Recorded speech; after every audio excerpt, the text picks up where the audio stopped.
Jessica Alanis. This has been too much fun. Too much fun. Cool. Men usually leave when I start talking, so that checks out. That feels right. Feels right. I'm originally from Texas, and I'm Mexican, for those of us. No one ever believes me when I say that. They're like, you look a little entitled. Are you sure you're Mexican? And I try, I really want to be a part of the culture, so I've tried to do things, to Mexican it up a bit. So I wear my hair curly, I wear hoop earrings, because that's the uniform, I say and shit at the end of my sentences, just to keep it spicy. I've even spent a night in jail once, because I'm that committed to being a part of my culture, Anybody else been to Club Gen Pop? Okay, cool. Losers. No. I did. I just spent one night in jail. It was just one, because I'm not that Mexican, I spent one night in jail. I got a DWI when I was in college. Dude, that shit was expensive, man. I do not recommend college at all. My God. Still paying for that mistake. Are you kidding me? Jail, on the other hand, it wasn't that bad. It wasn't. Yeah, they take away your rights, your freedom, your privacy, but that's just being a woman in Texas, it felt like home to me. I was like, this is cozy, this is right, this feels good. You're right, women shouldn't make decisions. You're right on that. It was a different time though. It was back before Uber and Lyft existed, Do you guys remember you had to have a designated driver? And if you don't remember, if you're too young, designated driver was when you had one friend in the group that's only job for the night was to stick to Bud Light. Do you guys remember that? Did y'all have that? Had that in Texas. I'm unemployed right now. Anybody else hiring? Well, that's way too many people to be at a bar and they're unemployed. I am unemployed and I don't mind it. I just hate that when I told my friends, nobody cared. Nobody felt bad. I told them and they were like, yeah, Jessica, but you hated that job. And I did, but I hated that job the same way that married women hate their husbands, yes, I'm gonna cry and bitch and complain about it, but I wasn't gonna leave. I wasn't gonna quit. And not until something better came along, of course, It was a dumb job. One of my girlfriends too, she told me, she was like, you know what, Jessica? You're the most resilient person I know. You're gonna be okay. And she said resilient, but my head heard, Jessica, you've been laid off, cheated on, and thrown away a lot in life, all right? You're used to this kind of stuff. I'm like, I don't like that. That was condescending. I don't like it, I always do that in my head, though. I always switch things. People say resilient, I hear something different. They call me brave. I'm like, I'm not brave. I just sleep with veterans. I'm not one. I don't serve, That's not it. They call me smart. I'm like, oh, are my student loans smart? Is that stupid? No. The worst is people call me independent. They're like, you're so independent. I'm like, babe, just say single. Why are you making it fancy? Don't do that. We don't need fancy words here. It's okay though. I recently realized, parents always tell you they don't have favorites. They'll always be like, I don't have a favorite kid, right? But I realize they do. They do have a favorite kid, and it's in a direct correlation to how much stress you bring to your parents' life. That makes you the favorite. It's like a little XY graph going on. So it's favorite, stress, right? So when my brother, he used to be the favorite for a while because he was in the military. So, he joined the military, kind of getting the favorite. 4 tours in Afghanistan, that guy was the favorite. My mom would not stop talking about him, posting on Facebook, my son, my only boy. But then I, single, got arrested, I'm unemployed. I'm for sure the favorite right now. She's like, that one is post about Jessica. She's my favorite. And I don't want to be the favorite. If you're the favorite of your parents, it's not as fun as people make it sound. It's stressful. I don't want to have to remind my mom it's my sister's birthday. That's not fun. That's not a fun job for me. I want to hear, she tells me things too. She'll talk about how she's dating right now. She's like, oh, I'm dating. She's like, so-and-so's coming over, but I'm not going to sleep with them. I'm like, I didn't hear any of that. I don't want to be the favorite. Take it away. I'll get a job, I swear. I don't want to be the favorite. I don't know. Being the favorite's not that bad. Let's see what else. I am independent. I'm single. Whatever. It's fine. Nikki was giving advice. Lower your expectations. Babe, women have been. That's all we've been doing, and you guys still aren't meeting it. You still aren't doing it. I don't mind being single. I don't like advice. that people give. I don't like advice. Because, like, my mom, she gives me advice, too. She's like, Jessica, maybe go back to church. Maybe you'll meet someone at church, you know? And, like, I did grow up Catholic, so I will go to church on holy days of obligation, right? So, like, obviously, Christmas and Easter, and when I'm late for my period, like, those are the days I'm going to go pray. I'm going to pray, because I want a boyfriend, not a baby daddy, right? Like, it's just hard. I've definitely reached, like, a different level of desperation when it comes to dating. Like, I've slid into someone's LinkedIn DMs. Has anybody gotten to that level yet? Anybody? No? Yes. Like, I won't pay for Hinge or Bumble, but I will pay for LinkedIn Premium to message a lawyer and ask him, like, you know, if he's up or something, right? So the equivalent is like, do you got insurance? Are you hiring?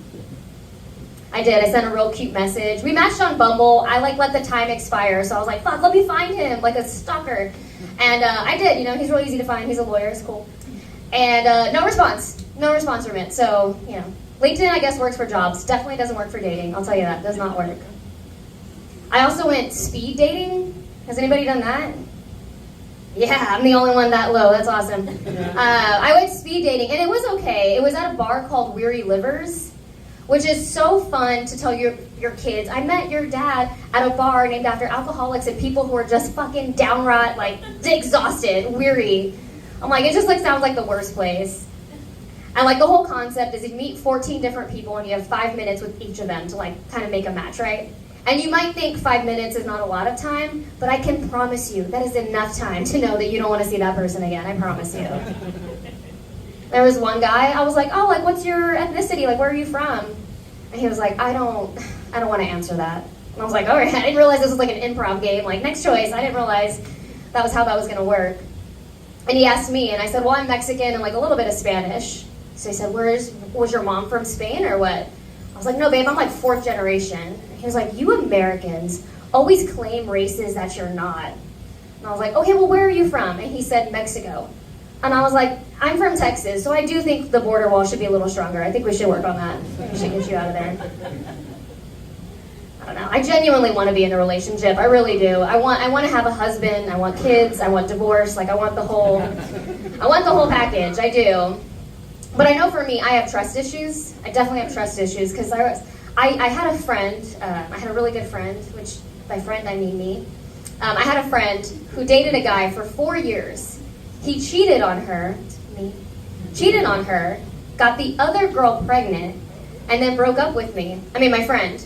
Like, that's crazy. That's so crazy. And it was at the beginning of the pandemic, too, you know, when everybody was like, stay safe. He was like, oh, I don't like condoms. No, thank you. You know, they were like, do not come outside. And he was like, I only come inside other women. That's it. Don't worry about me, you know. That was better. It's never going to work out, you know. I'm a Libra, right? So I like balance. And he's a cheater, so he likes everybody. So it was never going to be a thing. You're talking about people's, like, their orgasm face. I'm like, man, I'm thinking about his. Like, it's literally not flinching. Like, stone cold. I'm like, fuck, that guy was psycho. I also didn't realize he was autistic until the other day.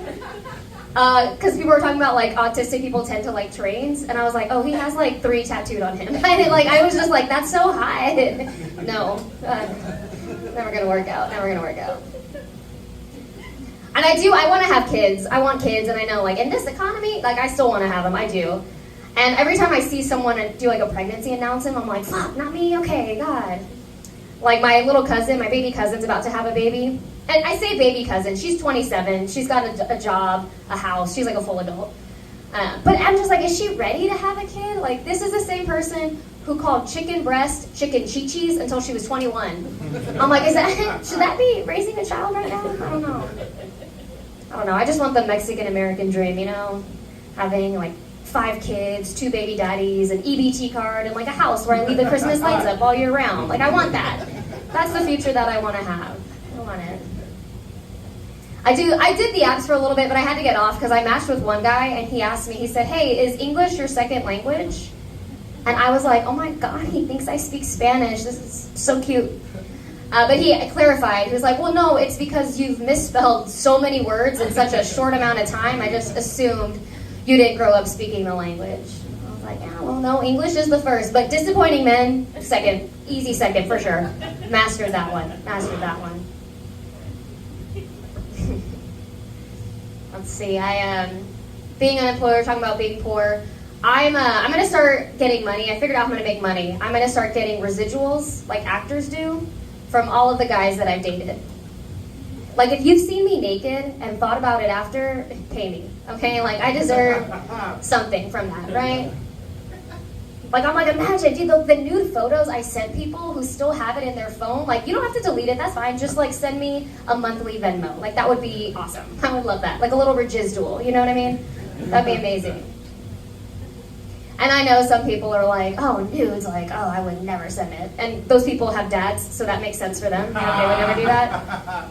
But like, they're like, well, Jessica, you know, because like, what if it ends up online? And then you could never do things like run for political office.